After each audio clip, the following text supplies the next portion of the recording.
3:33.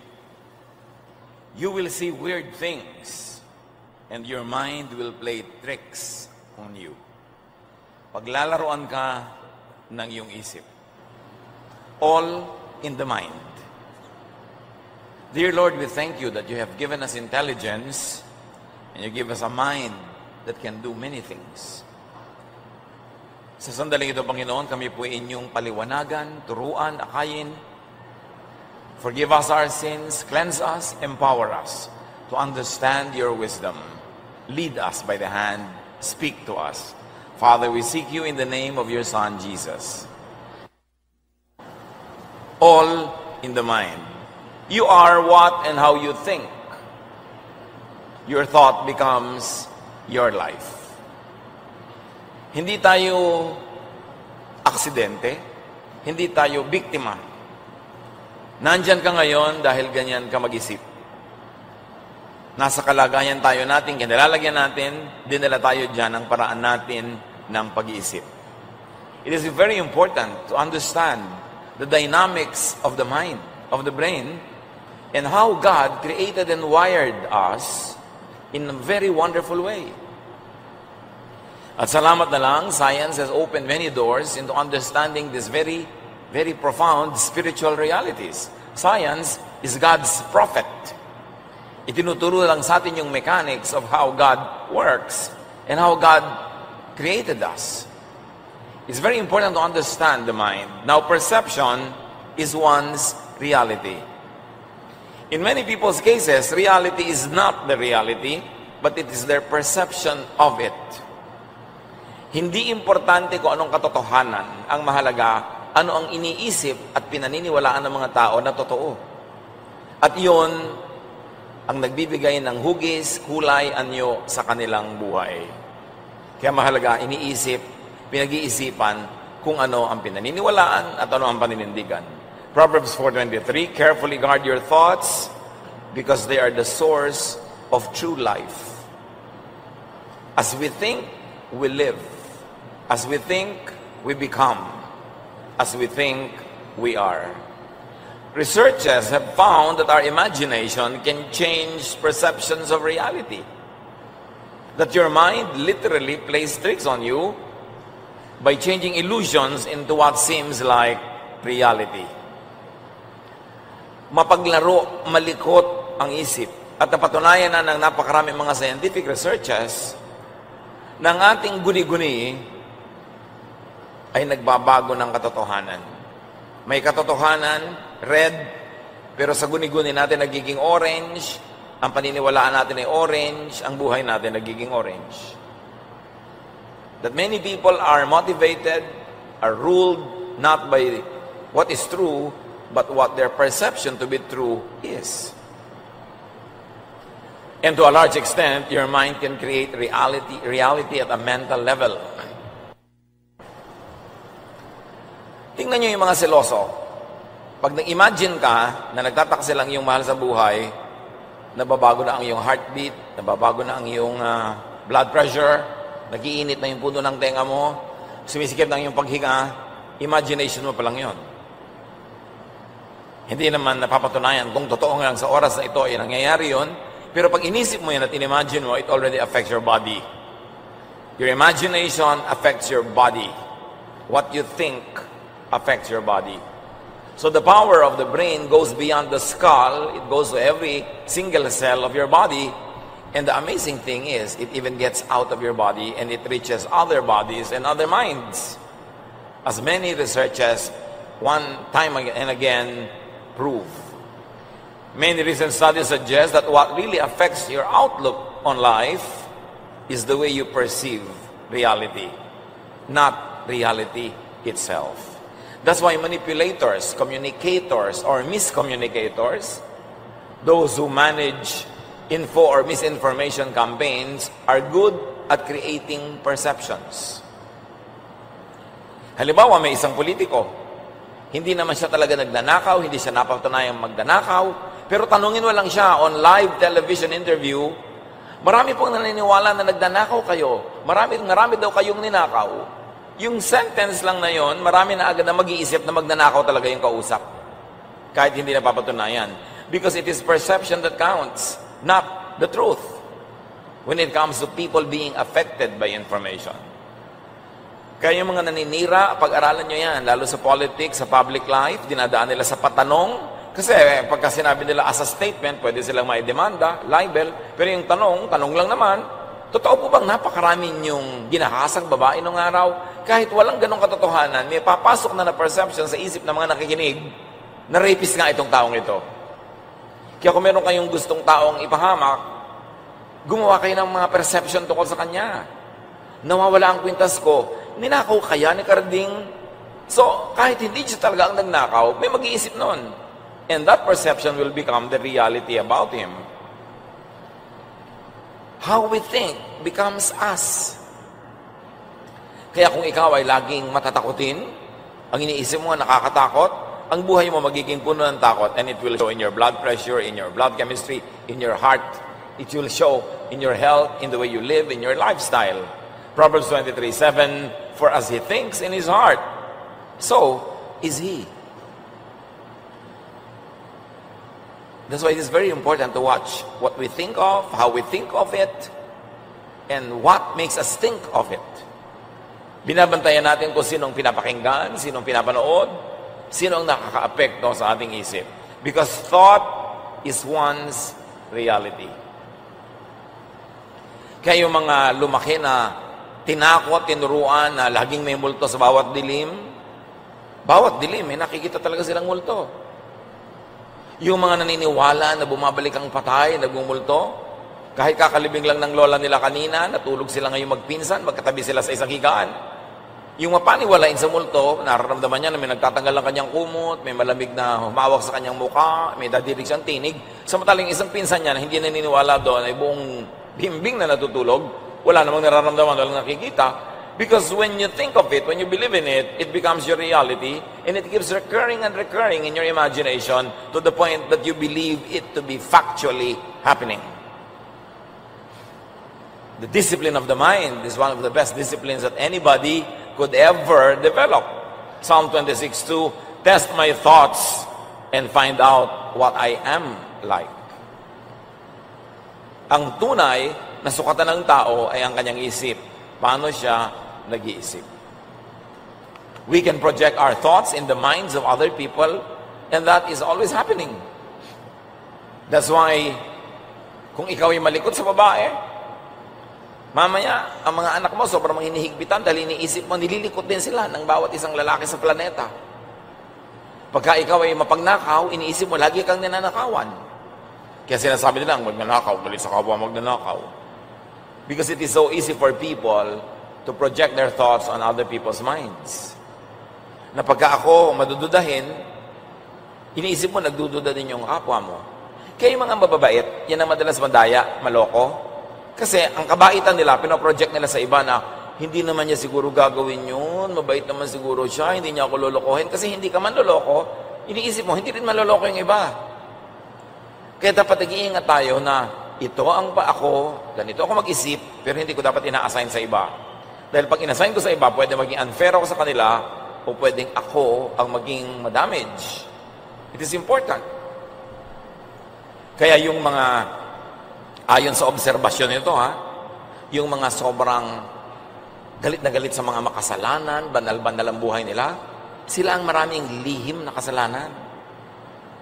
Yung mga allergic sa mga kuminsan na ikalaswaan, galit na galit sila kunwari, sila pala ang may mga kalaswaan sa kalooban nila, na yung kanilang ikinagagalit sa iba, ipinoproject lang nila doon yung tunay na sila. Kaya, pagka ikaw ay maraming masamang iniisip laban sa kapwa, malisyoso ka, iniisip mo rin ang kapwa mo, laging malisyoso. Ang laki ng role ng pag-iisip natin sa ating pakikipagkapwa tao. Thought power is the key to creating your reality. Kaya kuminsan, at maraming rin ganito mga experiments, kahit ang init-init ng temperature ng paligid, may mga tao who were convinced into thinking na maginaw at nakakaramdam sila ng ginaw. At binaligtad naman, maginaw, they were convinced into thinking na mainit, nakakaramdaman sila ng init. Kaya halimbawa, kung mapasok kayo sa isang madilim na lugar, naku, tumitindig ang balahibo ko. Ikaw ba? Ako rin, tumitindig ang balahibo ko. Yung kasi, tumitindig ang balahibo niya, titindig din ang balahibo mo. Naniniwala ka ngang meron nang nakakapagpatindig ng balahibo doon. Yung isa naman katabi nyo, ikaw ba tumitindig ang balahibo nyo? Wala akong balahibo. Iba-iba ng reality. To control your destiny, you must learn to control the nature of your dominant, habitual thoughts. What are your dominant, habitual thoughts? Negative ba o positive?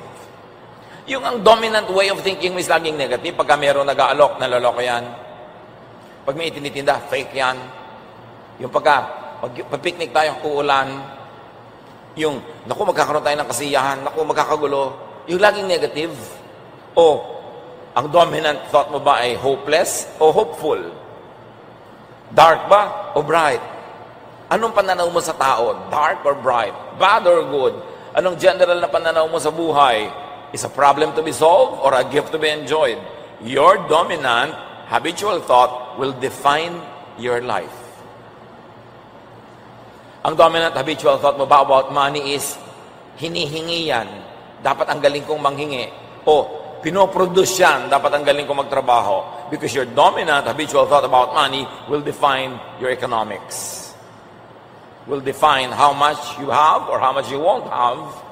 How independent you will be or how dependent you would become. Kaya binabantayan, paano ba ako mag-isip?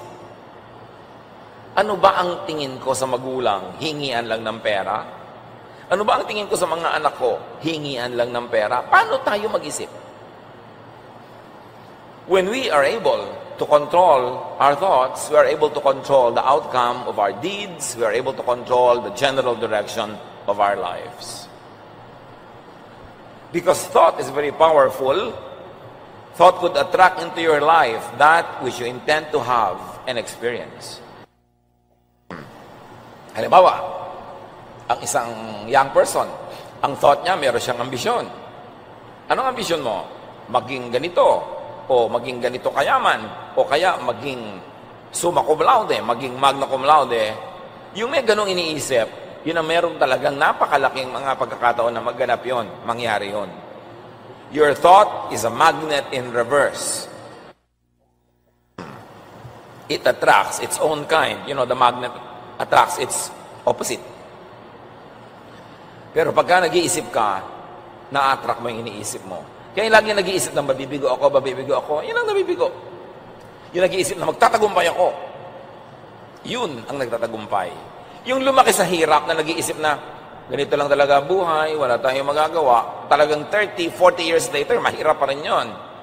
Pero yung ipinilumaki sa hirap, sabi niya, ayoko ng ganitong buhay, papalitan ko ito, iibahin ko ito. Ito yung makakahulagpos, ito yung makakawala, maiiba sa kanyang mga kapatid, sa kanyang mga kamag-anak, kasi iba siya mag-isip. Kailangan iniisip mo pati plano mo sa buhay. Kaya pag may naliligaw sa'yo o may nililigawan ka, tatanungin mo, ano ang plano mo sa buhay? Wala. Ayoko sa'yo, wala palang plano, kahit ano na lang. Because if you fail to plan, you plan to fail. Non-plan is a plan. Kaya yung mga walang mga insurance plans, meron din kayong plan. You plan not to be insured. Plano rin yun. Dapat nag-iisip because your thought is a magnet in reverse. Yung napoproject mo yung isang bagay, kaya maraming mga motivators, sabi niya, gusto mo magkaroon ng bahay when you are 30 or 40 or 50, i-drawing yung bahay mo, lagi mo lagi sa nakikita mo, iniisip mo lagi yun, para yung direction ng yung buhay, yung mga activities mo, papunta towards that goal. Because when you imagine it, you can make it happen. Bakit ba may mga aeroplanong lumilipad? Di ba? In-imagine lang yan, yung mga nauna nag-isip, tapos dinevelop. Lahat ng mga invention na ating mga na-enjoy, inisip lang yan dati, tapos reality na. Halimbawa, nasa gitna ka ng isang napakalaking birthday party mo, na pinlano mo. Nangyari yon kasi, once upon a time, inisip mong gawin yon. Pag inisip, tapos isunod mo yung action, nangyayari. Generally. Kaya iniisip mo, ano bang iniisip ko sa buhay? O ilang taon mo gustong tapusin ang college? 3.5. May plano. So ang gagawin niyan, maglo-load ng maraming units, bibilisan ng pag-aaral, pero yung nga, bahala na ako, ano na lang po, 7 taon na yun, di pa tapos. As you think, you become. And thought creates and changes body chemistry, even body electricity and body kinetics. Sabi nga nila, mind over matter, faith over obstacles. Kaya ang sabi ng ating opening verse, Proverbs 23:33, you will see weird things and your mind will play tricks on you. Meron akong paboritong ikwento, kilala ko itong taong ito, ang religious belief niya, ayaw nila ng blood transfusion.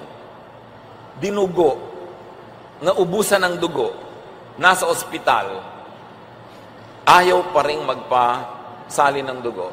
So yung matatanda na ng pamilya niya ang nagpasya, salinan siya ng dugo. Alam niyo ba, hindi nagtagumpay ang pagsasalin? Nasira ang siyensya. All mechanisms and all technology failed in the blood transfusion because she willed in her mind that her body will not receive blood transfusion. Needless to say, she died. But really, the mind is above matter. And there's nothing evil here. Walang demons involved. God created us and gave us a slice of His godliness, and that is in our mind. The temple of God is not a rock temple in some faraway city. The temple of God is not a wooden religious building in some faraway town. The temple of God is our mind. That is where God can rule our lives, and that is where God can enter the world through us, through our minds, through our bodies, through what we do. It is the ultimate temple of God. Kaya yung mga nagagawa ng mind, bigayan ng Diyos. Hindi yan galing sa demonyo because the devil is not a creator. The devil is only a destroyer. The thief comes to steal, kill, and destroy. So anything creative and powerful and fruitful could come only from God. But this mind could be twisted and corrupted by stimuli, by perception. Ecclesiastes 7:29, I did learn one thing. We were completely honest when God created us, but now we have twisted minds. May nangyayari sa isip ng tao, depende kung anong pinapakinggan, tinatanggap, sinusundan, pinapaniwalaan. The mind could be intoxicated and confused. Alcohol can confuse the mind. Food can alter the brain's chemistry and affect thought. So there is this lively interaction between the mind and the body, or the body chemistry, and it's a cycle. The mind affects blood chemistry to the point that in many diabetics' lives, even though they don't take in sugar, if they're very stressed and they get angry, their blood sugar increases. The mind can change blood chemistry. And meanwhile, blood chemistry can change how the mind works. Kaya yan ay dapat nating laging isaalang-alang. The mind could be a source of comfort or torture. Pwede kang paginhawahin o pahirapan ng pag-iisip. You can think of God and be comforted, but you can always think of what many people call the end times and be tortured.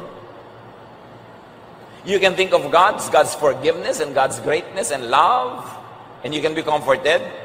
And you can think of how many religions present God as always angry and vindictive, and you will always be guilty because you are not perfect, so your religion can either comfort or torture you. Your religion can enrich you or make you poor, depending on what kind of face of God that religion is trying to make you see. Many people call on the same God, pero iba-iba ugali, iba-ibang ginagawa, kasi iba-iba ang perception nila of God. As we see, perception, not what is real about God, but our perception of what God is, what God wants, it affects our behavior. The mind could be straightened, cleansed, and renewed, however. Kahit na nababaluktot, narurumihan, pwede namang ituwid at linisin at baguhin. 2 Corinthians 5:17, kaya't kung nakikipag-isa na kay Kristo ang isang tao, isa na siyang bagong nilalang. Wala na ang dati niyang pagkatao. Sa halip, ito'y napalitan na ng bago. At ang tunay na bagong tao, isa lang naman ibig sabihin, bago na ang pag-iisip. Bago na ang paraan ng pag-iisip. Studies have shown that thoughts alone can improve vision, fitness, and strength. Na yung pasyenteng positive thinker, tinatablan ng mabuti ng gamot, ng therapy, ng mga treatment. Pero yung mga negative, hindi naman tatalabi ang gamot na yan. Ay, naku, wala namang kwenta yung doktor ko, mukhang bungo. Pagkatapos, sabi mo, naku, ang pangit-pangit naman ang hospital na to, lalala ako dito. Yun talaga nangyayari. Kasi nasa isip mo, mangyayari. Alam nyo yung placebo effect? Yung binigyan ng isang grupo ng pasyente na tinurukan ng tubig lamang, yung isang grupo, tinurukan talaga ng totoong gamot, pero pinapaniwala sila pare-pareho na gamot ang itinurok sa kanila, kahit tubig lang ang itinurok doon sa isang grupo, nagalingan. At yun ang tinatawag na the placebo effect. And placebo effect works because of the power of thought. Tinuturukan ka ng tubig, pero sabi mo, naku, gagaling na ako, naturukan na ako. Gumagaling nga. Nalampasan nung paniniwala yung limitasyon ng tubig. Pero yung tinuturukan ng totoong gamot, tapos negative, mamamatay na ako, hindi na ako gagaling, naku, ang lungkot ng buhay. Hindi tinatablan. Yun naman sinasabi nila na iba, the reverse of placebo. Body chemistry, electricity, and kinetics create and affect emotion. Kaya may mga pagkain talaga nakakapagpatamad, may nakakapagpasaya, may nakakalungkot. Kaya may mga gamot na uppers, pampasigla, may mga downers, pampakalma kung sobra ka namang hyper. Tinatablan talaga ng mga chemicals na yan ang ating isip, ang ating emosyon. Kaya maraming magpapakamatay. Baka kung nakakain lang yun ng pagkasarap-sarap na fruit salad o puto bongbong, baka hindi nagpakamatay. Baka naiba yung kanyang blood chemistry na nagbibigay sa kanya ng sobrang depression. Kaya lagi ko sinasabi sa mga depressed, Pastor, depressed po ako, dito na-depressed, ano pong gagawin ko? Magkakain ka naman sa sarap. Gutom lang yan. Nakita niyo yung propeta sa Bible? Si Elijah? Gusto nang mamatay? Nung pinakain ng konting tinapay, pinainom ng konting tubig, pinahiga ng konting at nagpahinga, naglakad uli ng 40 kilometers, gusto na namang mabuhay, gutom lang. And gutom is body chemistry. Kaya maraming yung mga sobrang nagpapapayat para sumeksi, madalas malungkot, nade-depress. Kasi kulang sa pagkain. Sa kapayatan, naliligo sa shower, hindi na mabasa, ayaw tamaan ng tubig. Ganun na kapayat. Pag nakatayo sila sa may pinto, may kumuha sa kanila, akala pa yung, uy, tao ako, hindi ako pa. Ay, ang payat mo na kasi. Pero, depressed. Kasi deprived pala siya. Kaya sabi ng Desiderata, many fears are born of fatigue and loneliness. Pag pagod ka at malungkot, ang daming mong naiimbentong takot sa buhay. Subukan mo lang magpahinga at matawa ng konti, sumaya, nawawala yung mga fears. Kaya mga laging natatakot mamatay, natatakot tumanda, kulang ka lang sa gimmick, gumimik ka, para hindi mo maisipang nakakatakot mamatay. Kasi talaga pag wala kang ginagawa, nalulungkot ka, pagod ka na sa kawalan ng ginagawa mo, sari-saring katatakutan ng may imbento ng iyong utak. Dapat ibahin ang takbo ng utak. Sino man ang nalulungkot dyan, get out, sweat it out, mag-exercise, magpawis, magsaya, at makikita mo, mawawala yung mga lungkot-lungkot na yan. Palitan ng ginagawa. Kasi pag napapalitan ng body chemistry, gumagalaw ka, sumasayaw ka, naglalakad ka, nagpapawis ka, naiiba rin ang takbo ng iyong utak. Mahalaga. Behaving in an emotionally intense way for an extended period will ultimately create physical illness. Pag lagi kang stress, lagi kang galit, lagi kang nagsiselos, lagi kang takot, magiging sakit yan. Kaya kung matatakotin ka sa turbulence, takot na takot ka sa mga enclosed spaces, huwag ka magtrabaho sa aeroplano.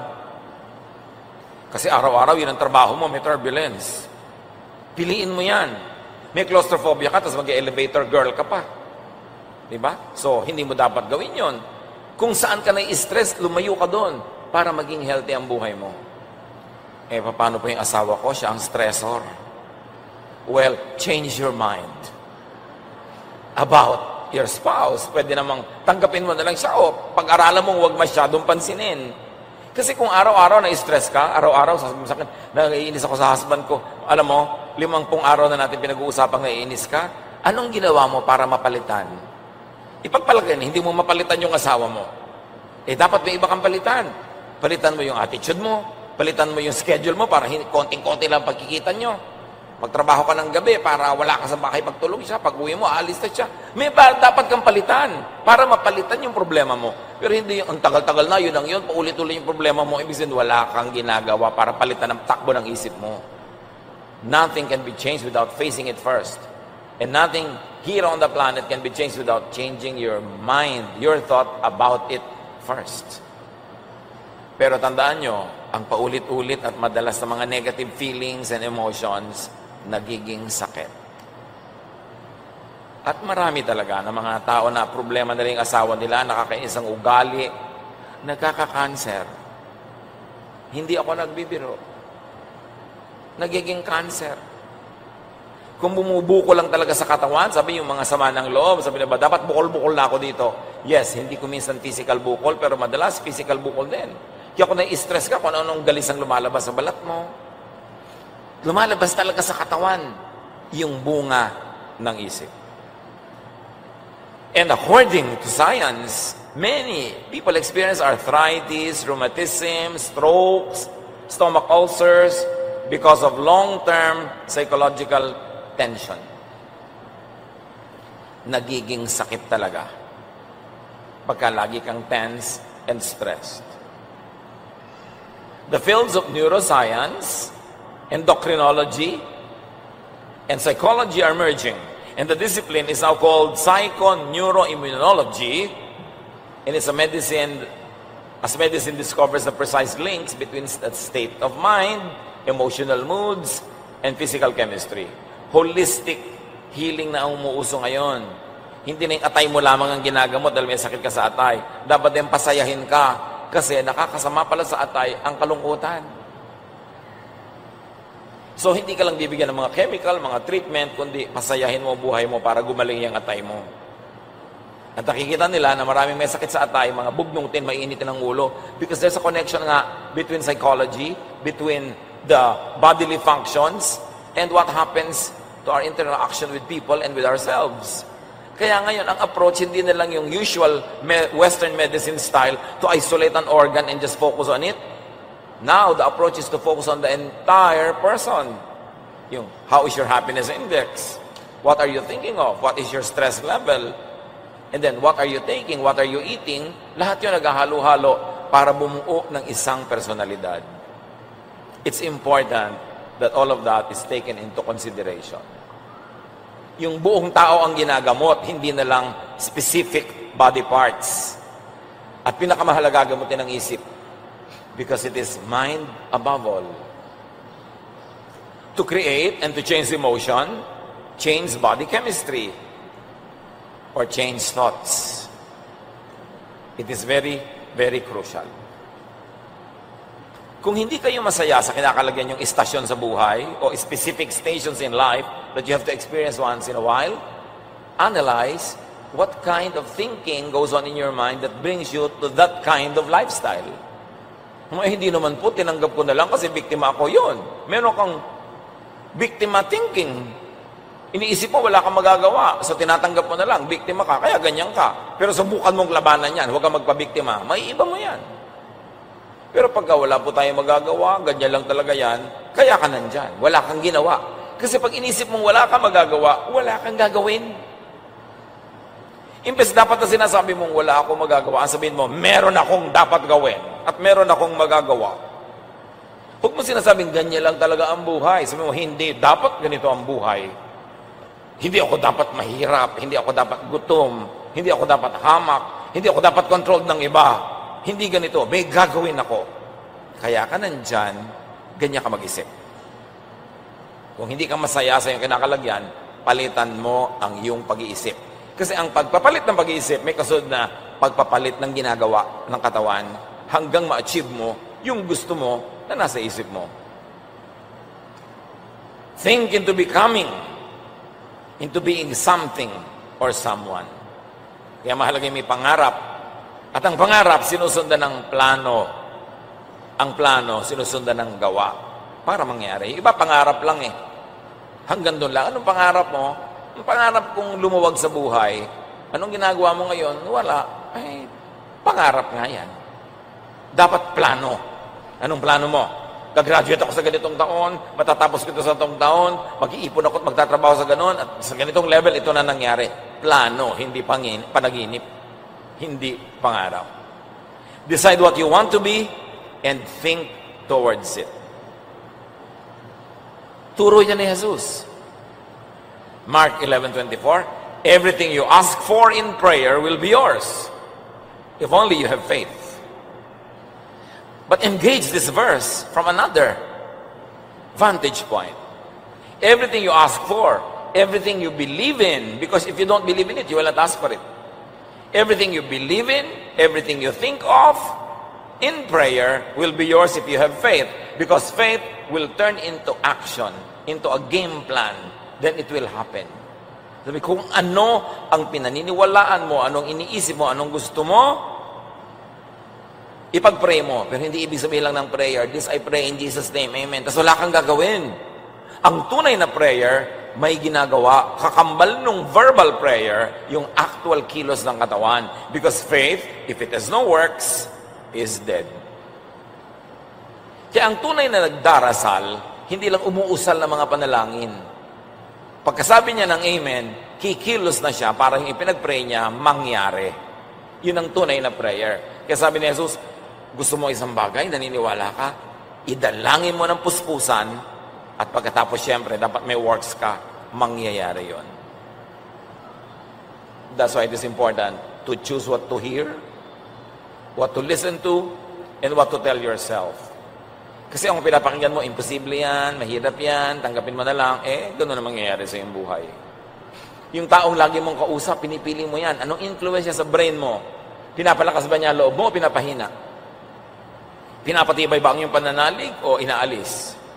Tinuturoan ka ba niyang mag-accomplish o tinuturoan ka niya maging tamad? Sino ang lagi mong kausap? Mahalaga sa tao na laging may nakakausap na mas matalino kaysa sa kanya. Para mag-grow yung mind mo. Kung ikaw laging bida, ikaw laging pinakamatalino sa usapan, paano ka mag-grow? It's important to be corrected by others, especially by those who are knowledgeable. So you defer to experience, you defer to education, you defer to knowledge, to brilliance, because that will bring you out of the limited scope of your thinking into something greater. Ecclesiastes 7:21, do not pay attention to every word people say. So don't pay attention to everyone, and don't pay attention to everything someone says. Pinipili mo kung ano yung makaka-construct sa iyong mind, kung ano yung makakapagpayaman sa iyong isip, makakapagpa-asenso ng iyong buhay. Kanina sinabi natin na placebo effect. Nakakapagpagaling kahit hindi talaga gamot ang tinake. But if the mind can be used to heal, it can also be used to kill. Yung tinatawag na nocebo effect. Negative beliefs or expectations. Hindi ka nagagaling, mamamatay ka na. Pag pinaniwalaan mo yon, unti-unti ka talaga maupos. Nakakamatay din yon. Yung may nagsasabi sa yung, magpakamatay ka na, tumalon ka sa building. Hindi demonyo ang nagsasabi sa iyo noon, ikaw din. Sometime in your life, you were convinced that you should die, that you are worthless, that you should end this suffering. So merong tumalon ka sa building, o laslasin mo na ang iyong pulso, o lulunin mo na lahat ng mga tabletas na ito, o saksakin mo na ang puso mo, ibagsak mo yung ulo mo sa bato, kung ano-ano. Diba? Pagtutusukin mo ang sarili mo ng mga karayom, hanggang magdugo ka at maubos ang dugo mo. Yan ay galing sa sarili mo ng isip. Kaya yung mga tao nag-iisip ng mga ganyan, dapat may makausap na iba para maibatakbo ng isip, lumabas, may ibang ihip ng hangin. Because that is only temporary insanity. Pag hindi natuloy yung pagpapakamatay mo ngayon, bukas, nagpapasalamat ka, salamat, hindi natuloy. Dapat lang makalampas ka sa ganung oras ng kadiliman ng isip. Negative beliefs, negative expectations. Hindi ako mananalo sa contest na yan. Paano ko nga mananalo? Hindi nila ako mahal. Wala ako makikitang magmamahal sa akin. Kaya mahalin mo ako para sa lahat ng mga hindi nagmahal sa akin. Maricel. Importante na, bakit mo hahanapin na pagmamahal? Mahalin mo yung sarili mo, alagaan mo yung sarili mo, i-assign mo yun sa iba. Attitude. When you have a defeatist attitude mo, the world owes you a living, kailangan ka laging tulungan, kailangan ka laging kupkupin, talunan. You will not be in command of your life. Pagka ganon. And that is not how Jesus wants us to live. Even research shows that thoughts are capable of affecting everything, from the simplest machines to the most complex living beings. Ang dami ng mga experiment na apektuhan ng isip ang mga things. Some people ascribe it to telekinesis. Yung napapagalaw ko yung baso sa mandon, pag-iisip ko lang, nagko-concentrate ako, gumagalaw yung baso doon sa kabilang mesa. Yung mga uninformed already suspects an evil spirit. Laging, ay, may evil spirit, ay, may demonyo. No. It is the power of the mind. And is the power of the mind from evil? No, it is from God. Because God created us in His image. And if there is a throne in our body parts where God really sits in glory and power, it is our brain. God created people in His image that God gave us a slice of His glorious self. And that slice is most evident in our brain. In the way we think. Grabe ang pag-iisip ng tao. Hanggang ngayon nga, hindi ko maubos maisip bakit yung fax lumalabas dito sa aking bahay, yung papel na pinapadala mo sa bahay mo, saan duman yun? Grabe ang tao. Nakikita mo yung mga pupunta sa airport, ang bibigat ng mga maleta, hindi maangat, pero lahat yun isasakay sa aeroplano, plus yung mga tao, plus kung ano-ano pa, tapos dilipad yung aeroplano. Ang galing-galing ng isip ng tao. Nakakapagpasok ng camera sa kaliit-liit ang ugat mo, at nakakaputol ng mga kung ano-anong mga cancerous things there, nakakakuha pa ng picture. Yung puso mo tinatanggal, ibinababa muna, may mga pinagagagawa sa iyo, may ibabalik uli. Grabe ang tao. Saan galing yon? Sa Diyos. Ang galing-galing ng talino ng tao. At according to studies, hindi man lang tayo gumagamit ng not even 10% of the capacity of our brain. Marami mga brain, hindi ginagamit. Puro, ay, nakasanayan ko na to, ito na lang, ayoko naman mag-iba, mag-experiment. Pag may tinuturo kayo, kanya, nosebleed, mga tamad mag-isip. Kaya mga tao nakalublob sa kamangmangan. Pagka meron tuloy nangyayari, demonyo agad ang iniisip at pinagbibintangan, o multo, o sari-sari. The devil is in your mind. Laging kung ano-ano iniisip ng mga tao. Tinutokso ko ng demonyo. Bakit yan tutokso ng demonyo? Yung sarili mo tumutokso sa'yo kasi yun ang gusto mo. Tapos yung demonyo pinagbibintangan mo para hindi mo masisi ang sarili mo. Nasa isip natin yan. Every thought we have is tangible energy with the power to affect even the physical world. In fact, marami mga researchers ang ginawa that demonstrate that the brain, the human brain, can direct even how some fish swim. The behavior of cats and dogs, even of bacteria and mice, can be affected when you focus and think of it.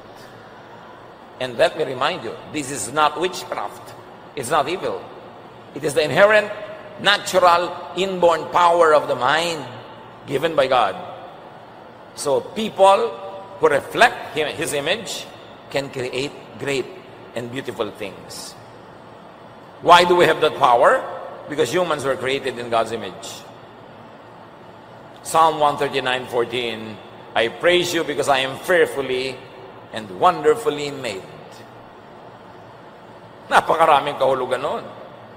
Naranasan nyo na ba na iniisip mo yung isang tao, naggawin niya ang isang bagay, tapos pag nakita kayo, sabi mo, alam mo, kahapon ginawa ko yung isang bagay, noon kita iniisip.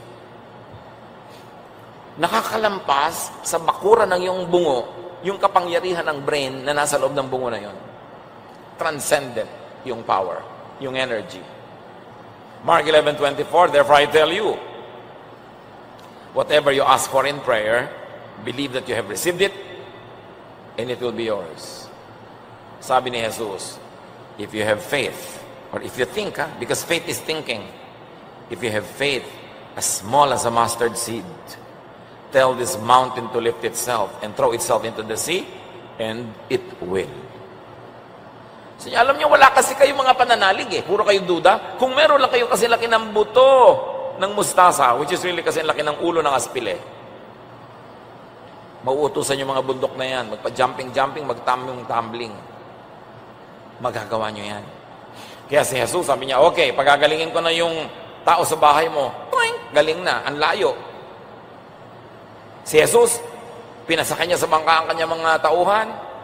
At siya, nanalangin pa doon sa bundok. Mamaya, naglalakad na siya doon sa tubig. The power of gravity being defied by the power of the mind, by the power of faith, by spiritual power. And, hindi lang yon, nandun siya agad. At pagsakay niya sa bangka, biglang nandun na sila sa pampang. Lumulusot si Jesus sa mga dingding. Nakakapasok sa mga kwarto nang hindi pinagbubuksan ng pinto. Pati patay, kinakausap, mabuhay ka, namubuhay. So, what is this man that even the winds and the waves obey him? This is the power that is in us because we were created in God's image. But unused, unknown, underutilized because we don't develop our faith, which really means we don't develop our minds. Underdeveloped masyado. Quantum physics has proven that living things are constant transmitters and receivers of measurable energy. Na lahat ng nilikha ng Diyos na may buhay ay nakakapagpadala, nakakatanggap ng lakas. Galing sa isa't isa. Kaya di ba, kumisa nga, ang hina-hina ng loob mo, pero nakita mo lang yung kung sino, tatay mo, o boyfriend mo, o kawag-anak mo. Ang sigla mo na agad, buhay na yung loob mo.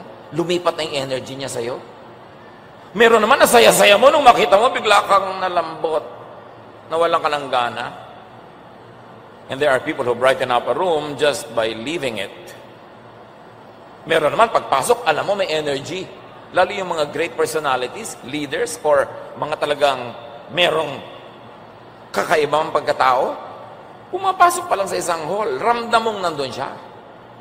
May kapangyarihan, may energy. Ang ating espiritu, which is really our minds. And it has been proven that thoughts are bundles of electromagnetic energy. And new models of consciousness depict it as being able to move beyond physical boundaries like energy does. So yung mga telekinesis na yan, hindi ang gawa ng demonyo. Very interesting study of the power of the mind given by our Creator. Science of faith. Faith in science is a very interesting area of study for spiritual and religious people. Sabi ni Jesus sa Matthew 7:7, ask and it will be given you. Seek and you will find. Knock and the door will be open to you. But to ask, to seek, to knock is to really think. And it is to believe. You are asking because you believe that you will be answered. You are seeking because you believe that you will find. You are knocking because you believe that the door will be open to you, because otherwise you won't do such things. That's why if you do such thing in faith, by faith, if you believe, it will happen. The power of faith, the power of prayer, that is what many religious people call it. Control your thoughts to control your emotions. Psalm 63:6, I think about you before I go to sleep, and my thoughts turn to you during the night. Diyos ang kausap dito. Bago ako matulog, ikaw ang iniisip ko, pinagbubulay-bulayan, nagmumuni-muni ako tungkol sa iyo. At sa kalaliman ng gabi, ang aking isip ay papunta sa iyo, nakatuon sa iyo. Think of God often. Because God is the source of all the positive energy, all hope, strength, power. Pero kayo, anong iniisip nyo bago matulog? Problema? Babangungutin kayo. The power of thought. Matutulog na lang, manonood pa ng horror, kasi ina-expect nyo na mahimbing ang tulog. O kaya matutulog ka lang, nanonood ka pa ng news, paano ka sasaya? Magbabasa ka pa ng mga post mo sa Facebook, ang dami nagko-comment, binabash ka pa. Hindi ka dapat nagbababasa niya pag matutulog ka na, ang isipin mo ang Diyos. Manalangin, magbulay-bulay, para payapa ang tulog, At habang natutulog ka, yung pinakamagaganda mga ideya, solusyon sa iyong mga problema, sagot sa iyong mga tanong, ibibigay sa iyo na paggising mo, biglang nasa loob na siya ng isip mo, nagtataka ka, kagigising ko pa lang, hindi ko pa iniisip yung solusyon sa problema ko, pero biglang eto na yung solusyon. Kasi inisip mo ang Diyos bago ka matulog. Mga kapatid, kung anong gusto nyong laman ng isip nyo paggising, yun ang isipin nyo bago mahiga or pagkahiga. Kasi yung iniisip nyong nakatulugan nyo, yun ang maluluto, maiinin habang natutulog kayo at yun ang inyong sinaing paggising. Kung anong gusto nyong gisingan na mundo, yun ang tulugan nyo na mundo, yun ang isipin. At mahalaga, mag-focus sa Diyos. Let God dwell in your mind because your mind is the temple of God. The true temple of God is not a house of stone or wood or gold. The true temple of God is your mind. Yan ang tunay na tahanan ng Diyos na gustong tahanan ng mga impakto, ng mga kontrabida, ng mga negative. Pero bakit niyo papayagan? Kaya dapat binabantayan mo ang iniisip mo. At kung hindi ka masaya sa iyong buhay, o may mga bahagi ng iyong buhay na hindi ka masaya, baguhin mo yon sa pamamagitan ng pagbabago mo na ng iyong iniisip tungkol doon. Change your attitude, change your mind, change your values, change your approach, so it will change. Romans 12:2, let God change the way you think. Then you will know how to do everything that is good and pleasing to Him. So offer your mind and your thoughts to God. Let God dwell in your mind. Let God enter your world and the world through your mind. Paano tutulong ang Diyos sa mga nangangailangan? Papasukin mo siya sa iyong isip, ma-realize mo na matulungin ng Diyos, tapos sundin mo siya, tutulong ka, pumasok ang mundo sa buhay ng iba sa pamamagitan mo. Ang entry point ng Diyos, yung mind mo. Kasi pag pinaniwalaan mo na, gagawin mo na, so sa Diyos ka magpasakop. Develop your mind so you could know God more. 2 Corinthians 3:18, so our faces show the bright glory of the Lord. As the Lord's Spirit makes us more and more like our glorious Lord. Said simply, God changes us into ever-increasing likeness of Jesus. One of the greatest goals in life is to be more and more like Jesus. So discipline your mind to focus on what is uplifting. Don't focus on what makes you feel low. Don't focus on what takes away your hope, your happiness, your energy, your joy. Disiplinahin ang isip kasi pag hindi dinisiplina, tinatangay ng kung ano-ano sa mga bagay na di ka nais-nais, hindi maganda. Philippians 4:7-8. At ang kapayapaan ng Diyos na hindi kayang maunawaan ng tao, ang siyang mag-iingat sa inyong puso at pag-iisip dahil sa inyong pakikipag-isa kay Kristo Jesus. Lagi ninyong isa-isip ang mga bagay na karapat-dapat at kapuri-puri, mga bagay na totoo, marangal, matuwid, malinis, kaibig-ibig, at kagalang-galang. Sabi ko, meron din lang kayong iisipin, mag-uubos na rin lang kayo ng energy ng pag-iisip. Isipin nyo kung ano yung maganda, mabuti, nakakapagpasaya, tama, matuwid, malinis, kaibig-ibig. Pagka yan ang inisip mo, ganyan ang magiging buhay mo. Pero pag ang iniisip mo yung nakakatakot, nakakainis, nakakagalit, nakakaselos, nakakainggit, yun din ang magiging buhay mo. Kaya disiplina sa pinapayagang pumasok sa isip. Discipline your mind to reject unfruitful or destructive thoughts. Yung may dumadaan ay inggit ka, patalsigin mo yung ideya na yun. Yung aalala mo yung nakakainis mong mga bayaw o hipag, huwag mo silang isipin. Nakakainis pala sila, ba't mo iniisip? Naiinis pala kayo sa mga kamag-anak nyo ang taga-ron, ba't yun ang lagi pinag-uusapan nyo? Ba't yung pinag-uusapan? Di laman ang isip nyo? Nakakainis pala, bakit kayo nagfo-focus sa nakakainis? Di ang bunga yung ikaw na tinabla nun, ikaw ang nagkasakit, ikaw ang nawala ng gana, why do it to yourself? Ecclesiastes 11:10, banish anxiety from your heart. and cast off the troubles of your body. Sabi ko, patalsikin mo yung mga alalahanin at kabalisahan. Huwag mo na pag-iisipin yung end of the world. Pag nag-end of the world, the end. So habang hindi pa end, hindi. Lagi mong iniisip, natatakot ka lang, nahihirapan ka lang. Kaya mo bang pigilin yan? Di naman. Huwag mo na lang isipin. Mabuhay ka ng matuwid, tama, kahit ng oras ka abutan ng Diyos, di ba ganda? Paano po kung naabutan ako sa spa? Mano naman. Kung maraming araw ka naman na nagpapakain sa mahihirap, tumutulong sa magulang mo, gumagawa ng mabuti, nagkataon nung nasa spa ka dumating ang Diyos, di sa spa ka inabutan. Anong problema doon? Kailangan ba lagi talaga abutan ka na nagmi-mission? Kaya yung iba, pag darating na ang Diyos, puro mission na, hindi na magtatrabaho, hindi na magpapahinga. Hindi ganun. Sabi nga, 2 women are working in the mill. 1 is taken, 1 is left. 2 men are out in the field. 1 is taken, 1 is left. In other words, kung saan ka abutan, dito ka abutan. Live normally. Huwag mong problemahin yung end times na yan. Pampatakot lang Wala ka namang mapapala. And meditate.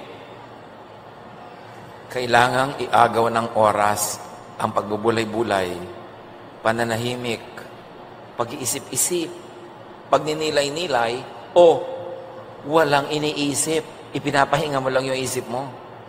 Ngayon ang tao hindi napapahinga ang isip Kahit umaakyat ng bus, inilalabas yung cellphone at nagte-text. Matatahimik lang ng konti, uupo, naghihintay ng order sa restaurant, bubuksan agad yung cellphone. Wala nang panahon na bakante para medyo makapag-isip-isip naman, makapagnilay-nilay, o kaya walang isipin. Pahinga rin yun. Do not mistake activity for achievement. It's not because that you're always busy thinking about something, it means that you're accomplishing something already.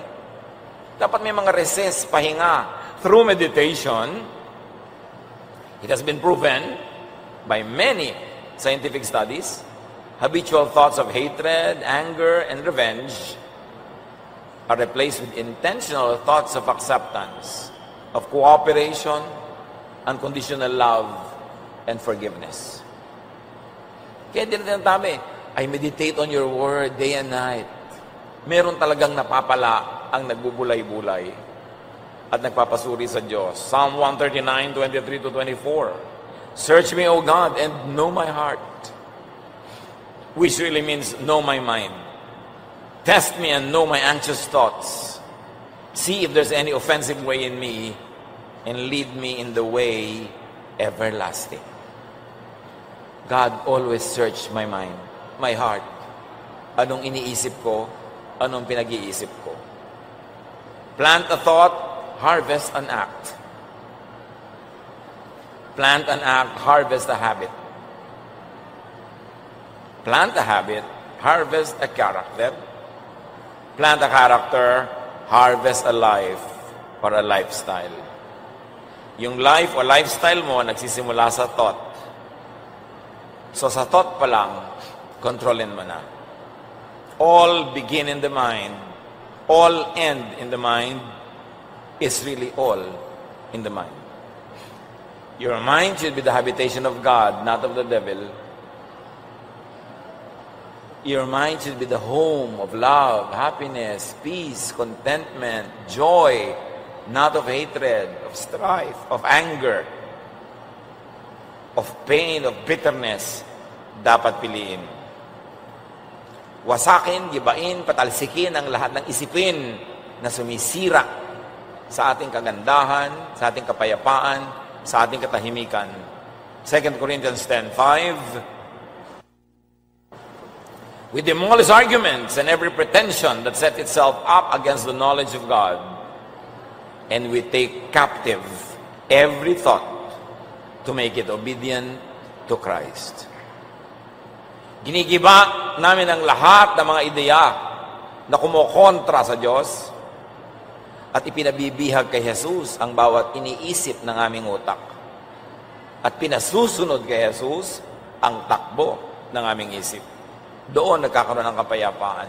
Pag ginawa yan, matutupad ang pangako ni Jesus, "Come to me all of you who are tired and heavy laden, and I'll give you rest." Sabi niya, "I will show you great and wonderful things." Sabi, the mind has not thought of, the eyes have not seen the great things that God has in store for His people. But first, you've got to open your mind to God. Cleanse your mind, detox it of all poisons, and make it obedient to the thought of Jesus. Dear Lord, teach us.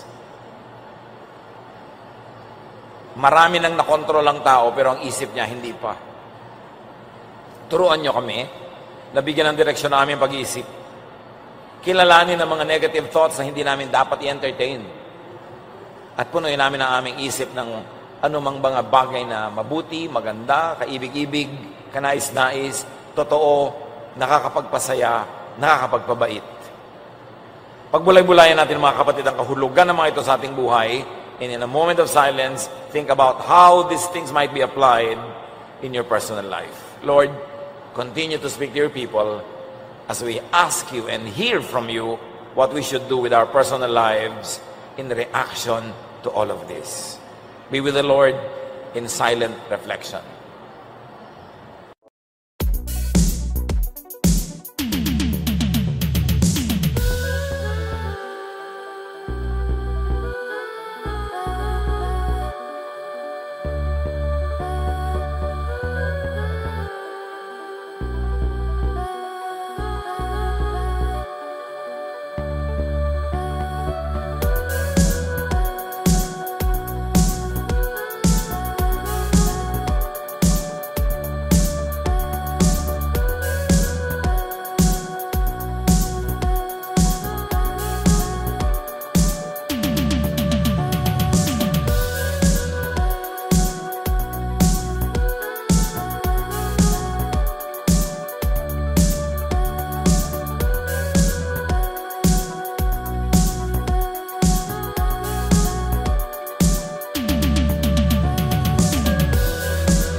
dream, I'm not the same.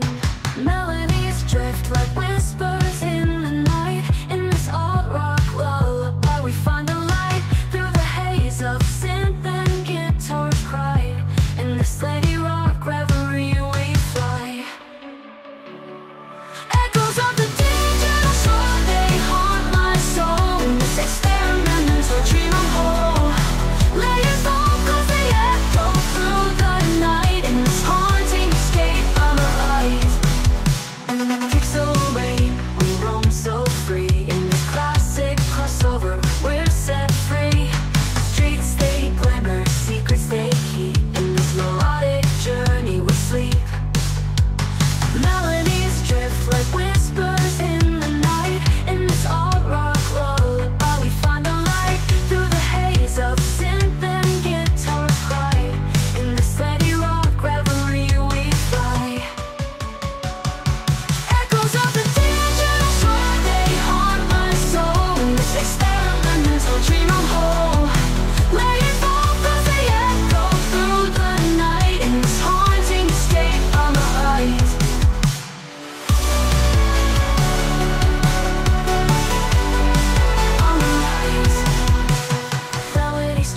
like whispers in the night. In this alt-rock lullaby, we find the light through the haze of synth and guitars cry. In this indie rock reverie, we fly. Let the digital sun, they haunt my soul. In this experimental dream, I'm whole. Let it go, 'cause they echo through the night. In this haunting escape, I'm alive. I'm alive.